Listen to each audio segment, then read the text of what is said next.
যেসব বিষয়ে রাজনৈতিক দলগুলো একমত হয়েছে তা নিয়ে আজ জুলাই সনদ চূড়ান্তের আশাবাদ ব্যক্ত করেছেন জাতীয় ঐকমত্য কমিশনের সহসভাপতি ডক্টর আলী রিয়াজ।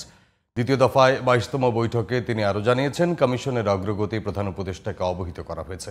বৈঠকের পর জামায়াতে ইসলামী এবং এনসিপি সহ কয়েকটি রাজনৈতিক দল জুলাই সনদের আইনি স্বীকৃতি দাবি করে, তবে বিএনপি ও সমমনা দল তা আগামী সংসদের উপর ছেড়ে দেওয়ার পক্ষে মত দিয়েছে। এদিকে সংসদে নারী আসন বাড়ানোর বিষয়ে একমত হলেও নির্বাচন পদ্ধতি নিয়ে মতৈক্যে পৌঁছাতে পারেনি দলগুলো। বিস্তারিত আহমদ অনিকের রিপোর্টে। বুধবার রাজধানীর ফরেন সার্ভিস একাডেমিতে সংস্কার নিয়ে দ্বিতীয় দফার বৈঠকের 22তম দিনের সূচনা বক্তব্যে জাতীয় ঐকমত্য কমিশনের সহসভাপতি ডক্টর আলী রিয়াজ জানান, ঐকমত্যের ভিত্তিতে গৃহীত সিদ্ধান্তগুলোর একটি সনদ বৃহস্পতিবারের মধ্যে সম্পন্ন করা হবে। পর্যায়ে যে বিষয়গুলোতে ঐকমত্য হয়েছে সেগুলো একটি তালিকা আপনাদের কাছে আজকে বিকেলের মধ্যে আমরা পৌঁছে দেব রাজনৈতিক দলগুলোর কাছে, এবং কালকে আমরা সমস্তটা তৈরি করে যাতে একটা সকলের কাছে গ্রহণযোগ্য ঐকমত্যের জায়গাগুলি চিহ্নিত করা আছে এরকম একটি সনদ আমরা সকলের হাতে তুলে দিতে পারি।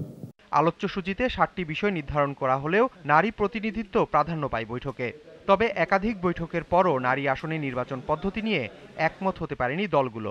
প্রধানত ঘূর্ণায়মান পদ্ধতি একমাত্র এখন পর্যন্ত গৃহীত জায়গা যেটাতে আমরা আসলে সরাসরি নির্বাচনও সম্ভব ছিল, কিন্তু এ বিষয়ে কোনো ঐকমত্যের জায়গাতে আমরা পৌঁছতে পারিনি।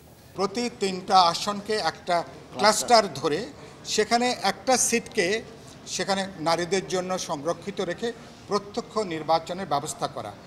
সর্বশেষ অনেকগুলো প্রস্তাবের মধ্যে এই প্রস্তাবটা আমাদের কাছে তুলনামূলকভাবে এটা গ্রহণযোগ্য মনে হয়েছে, কিন্তু এই প্রস্তাবটাও এবার গ্রহণ করা যাচ্ছে বলে তার কোনো লক্ষণ দেখা যাচ্ছে না। নারী আসন নিয়ে যে আলোচনা হচ্ছে তাতে আমরা হতাশ এবং ক্ষুব্ধ। জুলাই সনদের খসড়া এবং তা বাস্তবায়ন নিয়েও দলীয় অবস্থান তুলে ধরে বিএনপি, জামাত, এনসিপি সহ কয়েকটি দল।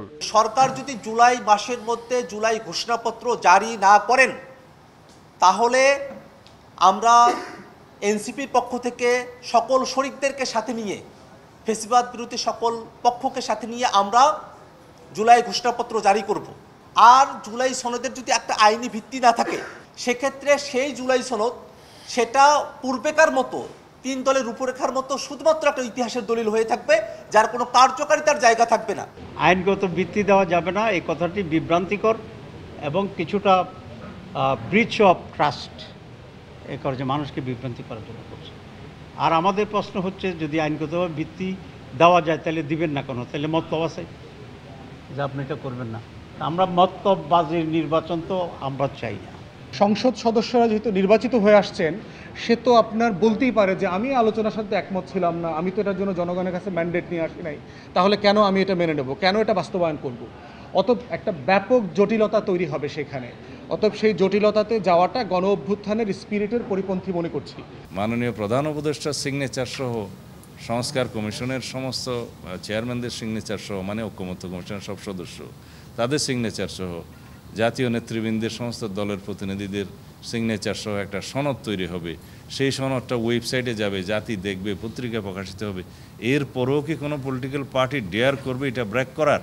তাহলে কি তাহাদের রাজনৈতিক বিশ্বাসযোগ্যতা সেই সমস্ত রাজনৈতিক দলের কি থাকবে? সেই রিস্ক কি কোনো দল নেবে? বিএনপি নেতা সালাউদ্দিন আহমেদ বলেন, 6টি সংস্কার কমিশনের 826টির মধ্যে 750-র বেশি সুপারিশে একমত তার দল।